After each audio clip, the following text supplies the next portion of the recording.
In the past few weeks, two governors, one of them impeached by the House and about to get it from the Senate, have handpicked U.S. senators to represent the people in their states in the nation's capital.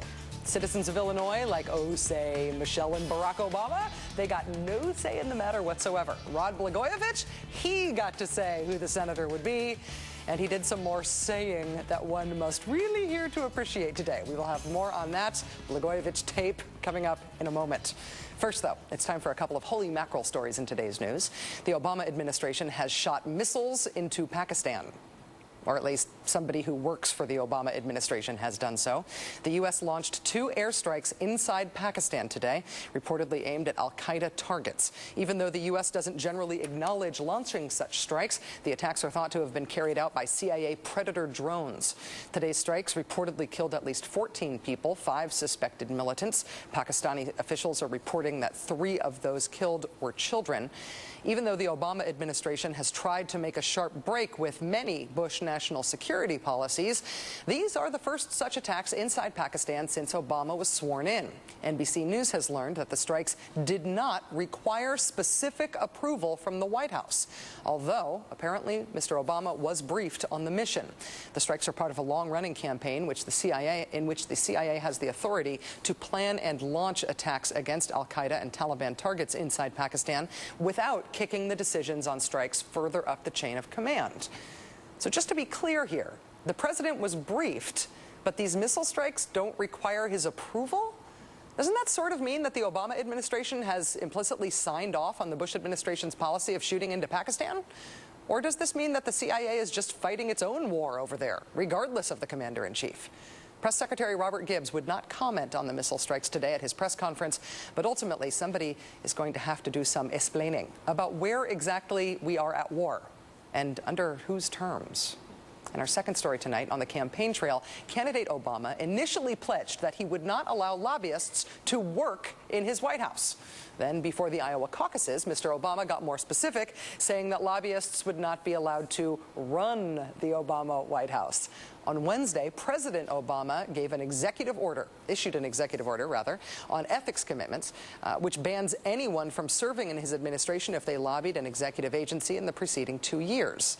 Then today, late in the day on Friday, with the 24-hour news cycle about to take a 48-hour weekend pause, the brand new Obama administration took out some trash. They issued a waiver to the ethics rule so that William Lynn, who was as recently as July a registered lobbyist for the defense contractor Raytheon, could still be the number 2 civilian at the Department of Defense, where the Obama administration put him in the first place.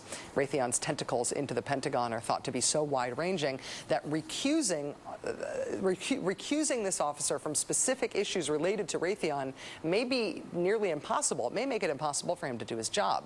In a written statement, Armed Services Committee Chairman Carl Levin said the administration, quote, has removed an obstacle to the confirmation of Bill Lynn to be Deputy Secretary of Defense by waiving the provisions of President Obama's executive order on ethics commitments that would have precluded Mr. Lynn's service. Even with the waiver, Mr. Levin said, the committee, quote, will continue to insist that Mr. Lynn comply with a strict set of ethics rules, including the requirement to recuse himself for a period of 1 year from any decisions involving his prior employer, unless specifically authorized to participate by an appropriate ethics official. As we reported on the day that William Lynn's selection was announced, this is a slippery slope, this exception to the rule thing. We understand that Mr. Lynn is greatly desired for this position by the incoming administration, and this early on in the administration, folks are inclined to cut him some slack on appointments like this, but he doesn't get that much slack. We will be keeping our eyes open on this one. Finally, a sports story about how not to win. It comes from girls basketball in Texas, where a private Christian high school in Dallas called the Covenant School defeated another school called the Dallas Academy 100-0. 100-0. Covenant was ahead 59-0 at the halftime. They decided to come back and score 41 more points. Spectators said the Covenant School ran up the score, keeping up offensive pressure and firing three-point shots until they scored the 100th point. They even maintained a full-court press.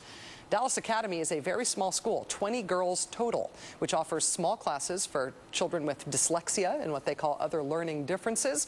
The girls basketball team only has 8 players. Remember, the whole school's only got 20 students, and the team they played against ran up the score to 100-0. The phrase, boo, comes to mind.